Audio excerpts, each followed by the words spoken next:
Hello everyone, welcome back in this episode. This is Raghunath and today I am going to share which is very important topic guys. So please keep on your eye in this session because इस session में हम discuss करने जा रहे हैं कि अंग्रेजी में किस तरीके से अनुवाद करेंगे किसी भी लोगों के साथ, कैसे बात करेंगे, किस तरह से करेंगे। लेकिन गाइज इस वीडियो को शुरू से तक देखें तभी आप समझ पाएंगे, राइट।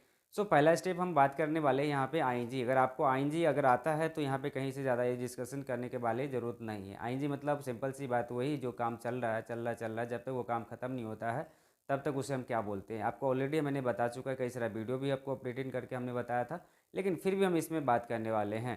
सो मैंने सिंपल बात किया कि मैं जा रहा हूँ तो क्या बोलेंगे, सिंपल आई एम गोइंग। मैं आ रहा हूँ तो क्या बोलेंगे, आई एम गोइंग। सॉरी, मैं आ रहा हूँ तो क्या बोलेंगे, आई एम कमिंग। अच्छा, क्या आप सोच रहे हैं, आर यू थिंकिंग। जी मैं सोच रहा हूँ तो क्या बोलेंगे, आई एम थिंकिंग। अगर मैं नहीं सोच रहा हूँ तो क्या बोलेंगे, sorry I am not thinking, right. अच्छा, आप बातें कर रहे हैं क्या, हे आर यू टॉकिंग, मतलब जी मैं बातें कर रहा हूँ, आई एम टॉकिंग। अगर मैं नहीं कर रहा हूँ तो क्या बोलेंगे, sorry I am not talking.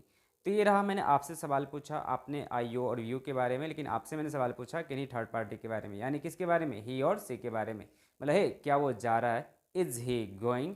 अगर जा रहा है तो बोलेंगे यस ही इज गोइंग। नहीं जा रहा तो क्या बोलेंगे, sorry he is not going, right. अच्छा, क्या वो आ रहा है, इज ही कमिंग। आ रहा है तो क्या बोलेंगे, ही इज़ कमिंग। नहीं आ रहा तो क्या बोलेंगे, sorry he is not coming. ये रहा आईएनजी में हमने किस तरीके से इस्तेमाल किया, आई और यू, ही सी के बारे में आपने देखा। इस तरीके से आप नाम भी इस्तेमाल कर सकते हैं ही सी के साथ। लेकिन उसके बाद हम बात करें कि जब भी काम खत्म होता है तो कैसे इस्तेमाल करने वाले है, क्या आप कर लिए, क्या हैव यू डन। मैं कर लिया तो क्या बोलेंगे, आई हैव डन। नहीं किया तो क्या बोलेंगे, sorry I have not done. Done का मतलब समझ में आ गया, जब भी काम खत्म हो जाता है तो इस तरीके से सवाल सामने वाला पूछता है और हम रिप्लाई भी इस तरह से देते हैं। जैसे मैंने बोला कि आप खाना खा लिए, हैव यू ईटन फूड।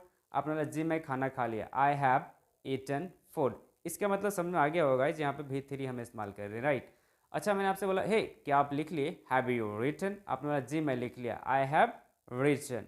नहीं लिखा तो क्या बोलेंगे, sorry I have not written, right. So I have written का मतलब समझ में आ गया होगा कि किस तरीके से मैंने यहाँ बातें किया। ठीक इस तरीके से मैंने बात किया ही और सी के बारे में। कैसे, मैंने बोला क्या वो लिख ली। अब देखो यहाँ पे ही सी में हम क्या इस्तेमाल करने जा रहे हैं, हैज़ इस्तेमाल होगा। क्या होगा, हैज़ होगा। जब भी काम ही सी के साथ खत्म होता है तो यहाँ पे हम हैज़ का इस्तेमाल करते हैं। जैसे क्या वो कर लिया, हैज़ ही डन। कर लिया तो क्या बोलेंगे, ही हैज़ डन।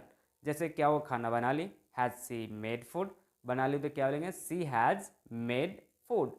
नहीं बनाई तो क्या बोलेंगे, सी हैज़ नॉट मेड फूड।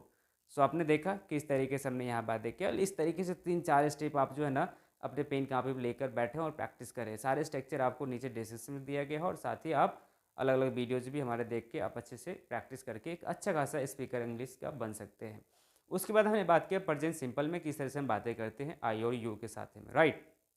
जैसे मैंने बोला हे क्या आप पढ़ते हैं, डू यू स्टडी। मैं पढ़ता हूँ तो क्या बोलेंगे, आई स्टडी। नहीं पढ़ता हूँ तो क्या बोलेंगे, sorry I do not study. अच्छा, आप बाजार जाते हैं क्या, do you go to market. मतलब जी मैं जाता हूँ, आई गो टू मार्केट। मैं बाजार अगर नहीं जाता हूँ तो क्या बोलेंगे, sorry I do not go to market. अच्छा, आप पढ़ाते हैं सर क्या, डू यू टीच। मतलब जी मैं पढ़ाता हूँ, आई टीच। अगर नहीं पढ़ाता हूँ तो क्या बोलेंगे, sorry I do not teach. ठीक इसी तरीके से आपसे पूछा कि नहीं थर्ड पार्टी के बारे में यानी ही सी के बारे में, तो क्या होगा वो हमारे लिए सिंगुलर प्लूरल होगा। इस तरीके से अगर बातें होती तो वहाँ पे इस्तेमाल क्या करते हैं, डज करते हैं। मतलब क्या हुआ, स्कूल जाता है, does he go to school. अगर जाता है तो क्या बोलेंगे, ही गोज टू स्कूल। अगर नहीं जाता तो क्या बोलेंगे, sorry he does not go to school. अच्छा, क्या वो सोचता है, डज ही थिंक। सोचता है तो क्या बोलेंगे, ही थिंक्स। यानी कि जब रिप्लाई देते हैं थर्ड पार्टी में तो वहाँ पे एक्शंस एस का इस्तेमाल करते हैं, राइट। और एस ई एस कहाँ लगेगा वो सारी चीज़ हम आपको बताएंगे, लेकिन इस वीडियो को शुरू से अंत तक बने रहेंगे तभी जाकर समझ में आएगा गाइज।